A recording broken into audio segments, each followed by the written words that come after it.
विधायक नरेंद्र जी मेहता जी के बारे में बहुत सारी कंप्लेंट अभी तक आई है। ये आदिवासियों की जमीन है, भूमिपुत्रों की जमीन है, मगर जब भी मैं कुछ बोलता हूँ तो पलटवार हो जाता है, हमारे ऊपर आरोप किया जाता है। लोगों को ऐसा लगता है कि ये राजनीति में सिर्फ अभी ये 3 परिवार आए हैं, मगर और 23 परिवार ऐसे हैं जिनके ऊपर अन्याय हुआ है, जिनको फंसाया गया है, जिनको अभी तक न्याय नहीं मिला है। जमीन आम्हाला हातात द्या, आम्ही नाही घाबरत कोणाला। आम्हाला परत इन्कम टॅक्सची नोटीस आली की 5 करोड रुपये तुम्हाला भेटतात। आम्हाला जर 5 करोड रुपये भेटले असते तर आम्ही इकडे भांडी काम केलं असतं का? लोकांची घरात जाऊन भांडी काम केलं। पहिला व्यवहार आमचा भानुशाली म्हणून त्याच्या जोडीला झाले, नंतर नरेंद्र मेहताचं त्यांचं म्हणजे झाले। मैंने विधानसभा मतदार संघ के वर्सोवा गांव के कुछ घोड़बंदर गांव के रहवासी है। हमारे यहाँ के लोकप्रिय विधायक आदरणीय नरेंद्र जी मेहता, इनकी 7-Eleven कंपनी और उनके भागीदार सुरवे और खेड़ूसकर, साथ ही में उनके दूसरे एक भागीदार है मनोज मोटाजी पुरोहित, इनके माध्यम से ये जमीन कुछ दिन पहले इनको वहां से भगाया गया और साथ ही में वो जमीन ताबे में ले ली है। ये सभी आदिवासी लोग जब भी महसूल मंत्री जी को विनती करने गए, उनको न्याय देने की भूमिका और भावना उन्होंने उनके सामने रखी, तो मैं उनका दिल से धन्यवाद देता हूं महसूल मंत्री जी का कि उन्होंने तुरंत इसके ऊपर ध्यान देते हुए इन सभी आदिवासियों को न्याय मिलना चाहिए भूमिका रखी और जिलाधिकारी को इंक्वायरी के आदेश दिए। और इस माध्यम से इस इंक्वायरी के माध्यम से ये सिद्ध हुआ कि ये पूरी की पूरी जो जमीन है, ये जमीन ये आदिवासियों की है और उनको मिलना चाहिए, फिर वापस मिलना चाहिए। वैसे तो मेरे पास सिर्फ अभी ये 3 परिवार आए हैं, मगर और 23 परिवार ऐसे हैं जिनके ऊपर अन्याय हुआ है, जिनको फंसाया गया है, जिनको अभी तक न्याय नहीं मिला है। पिछले कई सालों से ये बार बार अलग अलग जगह पे भटक रही है। उसमें कुछ आदिवासी बहुत बड़े पैमाने पे है और खासकर हमारे भूमिपुत्र भी बहुत बड़े पैमाने पे है, जो यहाँ के मीरा और भाईंदर के मूल रहवासी है। तो ये जब भी लोग हमारे महसूल मंत्री जी के पास गए, तभी उन्होंने तुरंत इनके ऊपर कार्रवाई की और जिलाधिकारी ने जब इंक्वायरी करके अहवाल राज्य शासन को रखा, तभी उसमें पता चला कि इसमें ये लोग जो नरेंद्र मेहता, ये सुरवे, खेड़ूसकर और ये हमारे पुरोहित, ये सभी लोग दोषी पाए हैं। मेरा यही कहना है कि ये आदिवासी गरीब है, इनका यही कहना है। सब लोगों ने मुझके ऐसे जिक्र किया कि हमारी खेती उसके ऊपर है और हमारे खेती के ऊपर गुजराना होता है, हम बहुत ही गरीब है, हमको तो कुछ समझता नहीं है, साइन भी हमको आता नहीं, अंगूठा लिया गया है, हमको अंगूठा जहाँ पे बोले वहां पे हम डालते हैं, मगर हमको फंसाया गया, हमको कुछ भी ऐसा नहीं मिला, कुछ भी नहीं मिला। और जब भी हम कल हमारे जमीन पे गए, इसके पहले हम लोग जब भी जाते थे तभी हम हमारे खेती के ऊपर जाते थे, मगर जब हम यहाँ पे गए तो हमको ताला बंद करके वहां पे बंद कर कैदी की तरह हमको रखा गया और जो वहां का वॉचमैन है वो हमको लॉक करके भाग गया और अंदर हमको रखा गया। उसका वीडियो भी उन्होंने मुझे अभी दिखाया है। तो ये मीरा भाईंदर शहर में ये क्या हो रहा है? कानून और कायदे की जो व्यवस्था है वो रखने की जिम्मेदारी पुलिस प्रशासन की है और मैं इस परिसर का विधायक हूं और साथ में राज्य का मंत्री हूं, और मेरी कॉन्स्टिट्यूंसी के ये जो मेरे वोटर है, ये जो मेरे मतदार है, मेरे जो नागरिक है, उनको अगर मैं न्याय नहीं दे पाता हूं तो निश्चित रूप से गलत है। हमारे विधायक नरेंद्र जी मेहता जी के बारे में बहुत सारी कंप्लेंट अभी तक आई है। ये आदिवासियों की जमीन है, भूमिपुत्रों की जमीन है, मगर जब भी मैं कुछ बोलता हूँ तो पलटवार हो जाता है, हमारे ऊपर आरोप किया जाता है। लोगों को ऐसा लगता है कि ये राजनीति है, मगर मैंने इसलिए किया कि बाबा आप ही आपकी जो कैफियत है वो लोगों के सामने रखो। देखिए, हमें राजनीति कुछ करनी है कि नहीं, राजनीति करने के लिए बहुत सारी चीजें, मगर आपके बारे में क्यों होता है? महाराष्ट्र में इतने सारे विधायक है, इतने सारे सांसद है, इतने सारे मंत्रीगण है, उनके बारे में कुछ भी आरोप नहीं होता है, मगर मीरा भाईंदर शहर के विधायक के बारे में पिछले कई सालों से आरोप हो रहे हैं। उनके आरोप सिद्ध हो रहे हैं। उन्होंने आदिवासियों को फंसाया, उन्होंने भूमिपुत्रों को फंसाया, बहुत सारे कंप्लेंट अलग अलग तरीके से उनके बारे में आते हैं और क्यों आते हैं इसकी भी इंक्वायरी होनी जरूरी है। आज ये जो जमीन है इसकी बाजार मूल्य जो है वो 40-50 करोड़ के ऊपर है, क्योंकि ये आदिवासियों को भी पता नहीं हमारी जमीन की क्या कीमत है।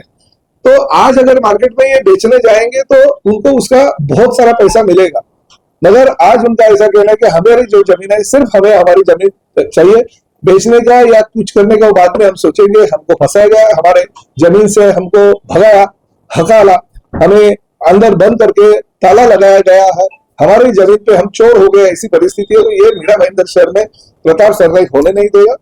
मैं राज्य के महसूल मंत्री जी उनका आभार तो व्यक्त करता हूं, मगर जो कानून है, कानून 2011 का है, दिसंबर महीने का, वो कानून के अनुसार इन आदिवासियों के ऊपर अगर कोई अन्याय होता है तो जिलाधिकारी ने तुरंत उनकी जमीन उनके ताबे में देना चाहिए, सुमोटो देना चाहिए, ऐसा ये कानून है। वो कानून के तहत इन सभी गरीब आदिवासियों की जमीन उनके ताबे में देनी चाहिए, ऐसे में विनती करता हूँ। जरूरत पड़ेगा तो मैं राज्य के मुख्यमंत्री जी को भी इस बारे में ध्यान देने के लिए बोलूंगा। मगर जो चीजें हो रही है आजकल मीरा भाईंदर में, वो निश्चित रूप से गलत है।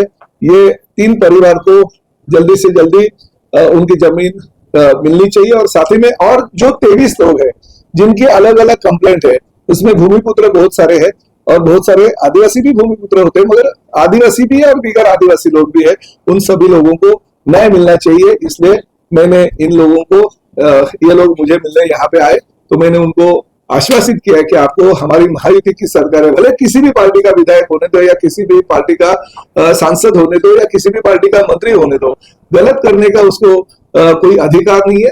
उन्होंने अगर गलत किया तो मैं इनको आश्वासित किया कि आपको आपकी जमीन पर वापस मिल जाएगी।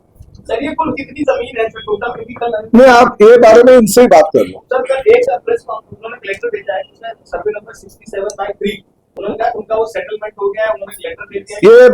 ये बात ऐसा है कि ये सभी बातें जो है ये कुछ पिछले 4-5 दिनों से चल रही थी। ये बातें चलने के बाद कुछ जो आदिवासियों ने महसूल मंत्री जी को कंप्लेंट की थी, इसमें से एक परिवार जो माली परिवार है, वो माली परिवार को धमकाया गया, उनको बुलाया गया। उनको अगर सीसीटीवी फुटेज आप देखेंगे तो उनको उनके कहाँ पे बुलाया गया, उठे बोलो उठे, हाँ क्लब में बुलाया गया। मेरी जो जानकारी है उनको 50 लाख रुपया दिया गया। उनको अभी तक उनके घर पे 2 दिन से कोई आ नहीं रहा है, ताला लगाया गया। वो आदिवासी कहाँ पे किसको पता नहीं है, उनको 2 दिन से वहां से भगाया गया पूरे परिवार को। वो माली परिवार जो है, तो अभी क्या है पता नहीं, मगर वो उनका अभी मेरे पास उनके परिवार के कुछ सदस्य है, उन्होंने यहाँ कहा है कि उनको 2 दिन पहले वो वहां पे थे, मगर अभी उनके घर में 2 दिन से ताला है, उनको वहां से भगाया गया। नहीं अभी देखिए क्या, मुझे बाकी राजनीति में जाना नहीं है। मेरा ये कहना है आखिर अगर उनको उनका सेटलमेंट भी हुआ तो उनको उनका पूरा जो कानूनी हक है वो मिलना चाहिए। मगर पहली बात तो ये है कि अभी जिलाधिकारी के पास ये कंप्लेंट है। अभी भले कोई भी, भले आदिवासी भी अगर उतर गए और उन्होंने कुछ साइन किया तो वो उसको कानूनी कोई ताकत नहीं है जब तक जिलाधिकारी के सामने ये निर्णय नहीं होता है। अभी ये जिलाधिकारी के हाथ में ये जमीनें जाएगी। जिलाधिकारी कलेक्टर तहसीलदार को आदेश देंगे और तहसीलदार इनको जगह जमीन पे लेके जाएंगे और इनके पोजीशन में दे देंगे। बाद में इनको जो करना है वो इनकी मर्जी है। मगर अभी अगर किसी को पेपर में न्यूज आई या कोई वार्ताहर अगर उनको फोन करता है उस माध्यम से, अगर किसी भी इनको भी अगर बुलाया, इनको भी कुछ लोगों को बुलाया गया था, मगर ये कहे नहीं, उन्होंने कहा हमको पैसे के लालच नहीं, हमको हमारी जमीनें चाहिए। तो मेरा ये कहना है कि ये तो हो ही गई, क्योंकि अगर कोई कंप्लेंट करता है तो चलो आ जाओ, अगर तुमको ये पैसा देता है वो पैसा देता है तो होगा। तो ये उसकी सीसीटीवी फुटेज वगैरह देखनी चाहिए कि किसने उनको भगाया, किसने किडनैप किया, वो भी देखना चाहिए। क्योंकि अगर 2 दिन से नहीं है तो उनके परिवार के दूसरे सदस्य, उनके मित्र परिवार है, उनको भी अभी यह आ गया कि बाबा ये गए तो कहाँ पे गए। तो मेरा ये कहना है तो ये पुलिस की जानकारी, पुलिस की इंक्वायरी है, पुलिस ने इसके ऊपर इंक्वायरी करना चाहिए। सर कई जगह पर ऐसे भी देखा गया है कि आदिवासी हो या खेडूत हो, ये व्यवहार कर लेते हैं, पैसा ले लेते हैं और फिर बाद में उतर जाते हैं, फिर दूसरे लोग उठकर उसके ऊपर उस प्रॉपर्टी पे क्लेम करते हैं। तो एक अगर नरेंद्र मोदी की बात नहीं करूँ तो सामान्य तौर से यहाँ के बिल्डरों ने देखिए ये जो है, मेरा ऐसा कहना है पुलिस का काम कर रही है, जिलाधिकारी और तहसीलदार उनका काम कर रहे हैं। तो कानूनी कार्रवाई भले ऐसे बहुत सारी जगह पे होता है, नहीं है मैं नहीं कहता हूँ, मगर आज के तारीख में वो अहवाल आया, वो अहवाल का माध्यम से हम देखेंगे कहाँ पे क्या होता है, नेगेटिव पॉजिटिव चीजें सामने आई। ये चीजें जो है वो सामने आई है।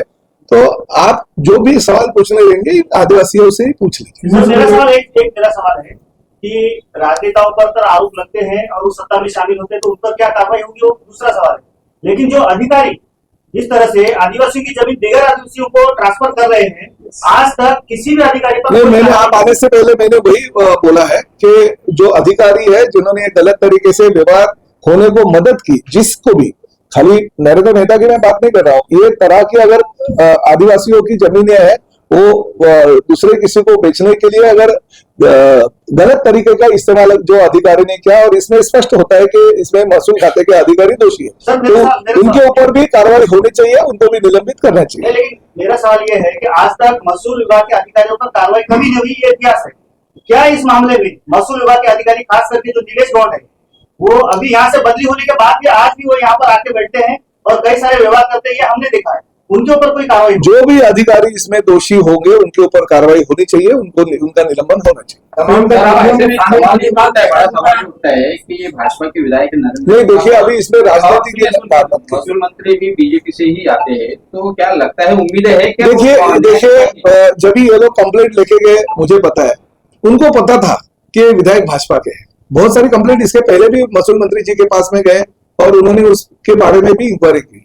अगर उनको ऐसा नहीं होता था तो ये इनको टालते थे, इंक्वायरी करने के आदेश नहीं देते थे। आदेश भी इन्होंने लिखित स्वरूप से महसूल मंत्री जी ने क्या, इनका जो कंप्लेंट है वो कंप्लेंट में नरेंद्र मेहता जी का नाम भी है, उनके कंपनी का नाम भी है, फिर भी महसूल मंत्री जी ने जिलाधिकारी को सूचित किया कि मुझे अहवाल सादर करो। साथ ही में उन्होंने फोन भी करके ये बोला कि भले कोई भी होने दो, आदिवासी के ऊपर अन्याय नहीं होना चाहिए, उनको न्याय होना चाहिए, तो सही, और जो गलत रहेगा तो गलत और सही रहेगा तो सही अहवाल आप शासन को रखिए, ऐसा उन्होंने खुद कहा है। 2017 पूर्ण सगळं खोदकाम केलं, त्याच्यानंतर आम्ही त्याला थांबवलं. तो थांबवल्यानंतर आम्ही बोललो की तुम्ही काय चालवलंय, हे आमची जागा आमच्या नावे आहे, तुम्ही असं काय करायला लावलंय.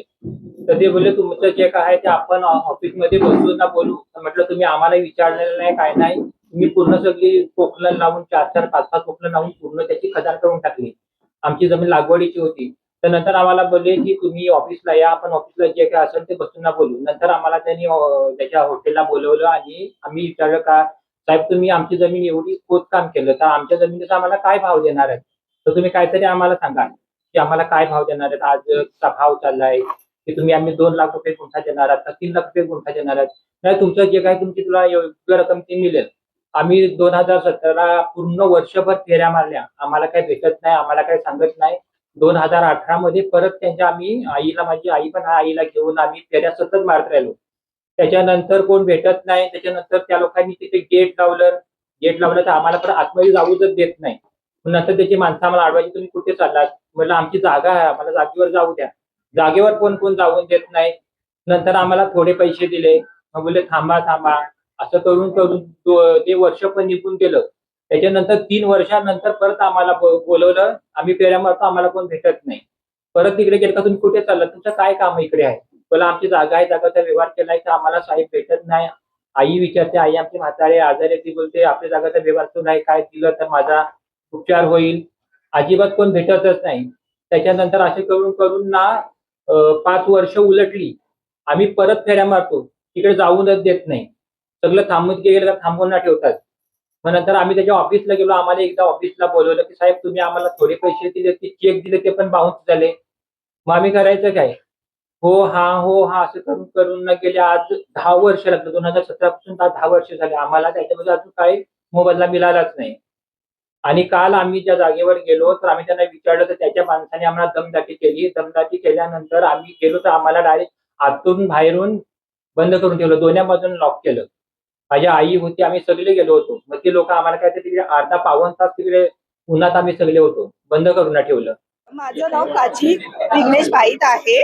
आम्हाला फसवले, नरेंद्र मेहतानी फसवले. हे व्यवहार करून 2013 मध्ये व्यवहार झाले. हा व्यवहार आहे ना माझ्या आईसोबत त्या लोकांनी केलेला. त्यांना ती लोक शिकलेली नव्हती, अनपढ होती. त्यांना सांगितलं तुम्ही एवढे पैसे देणार होते, पण त्यांना काही दिलं नाही. 12 लाख रुपये दिले आणि त्यांना साईडला केलं. त्यांना हे एवढं काही सांगितलं नव्हतं, त्यांच्या बोलण्यात झालं. आणि 12 लाख आहे ते सुद्धा ह्या लोकांना माहिती नाही, कारण ही लोक अनपट आहेत, ते शिकलेली नाहीयेत. जे तुम्ही हा बोलणार त्याच्यात ते हा बोलतात. आम्हाला आमची जागा ताब्यात हवी आहे. माझं नाव प्रतीक्षा नाईक आहे. ह्या माझ्या सासू आहेत. 2013ला ह्या लोकांचा व्यवहार झाला. यांना टोकन म्हणून फक्त 12 लाख रुपये दिले आणि म्हणजे पूर्ण त्यांचं झालं म्हणून बोलले. अर्धी जागा 24 गुंठ जागा होती ना, ती आमची क्लिअर तशीच होती, पण त्याच्यात पण आता त्या लोकांनी भरणी टाकली. आणि 2013-14 आम्हाला परत इन्कम टॅक्सची नोटीस आली की 5 करोड रुपये तुम्हाला भेटतात. आम्हाला जर 5 करोड रुपये भेटले असते तर आम्ही इकडे भांडी काम केलं असतं का? लोकांची घरात जाऊन भांडी कामं केलं असतं का?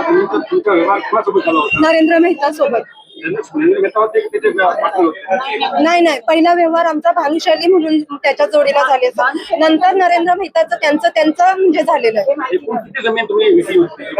आम्ही पूर्ण जमीन नव्हती विकली. आमची पूर्ण जमीन 7 एकर जमीन आहे आणि जी 28 गुंठ जमीन होती ती तशीच बाकी होती, टोकन म्हणून दिलेली आम्हाला. तेव्हा त्या जमीनची किंमत किती होती तेव्हा? त्या टायमाला नाही आम्हाला काय तेवढे. आता ते सध्या त्या जमीनची किंमत किती आहे? आता तर 25 लाख रुपये एक गुंठा चाललंय. तुमची मागणी काय? आता तुम्ही मागणी आमची जमीन आम्हाला हातात द्या. तुम्हाला कोणी भीती आहेत का? आम्ही नाही घाबरत कोणाला. तुम्ही कोणाला धमकी देता? नाही, आम्हाला नाही कोणी धमकी वगैरे.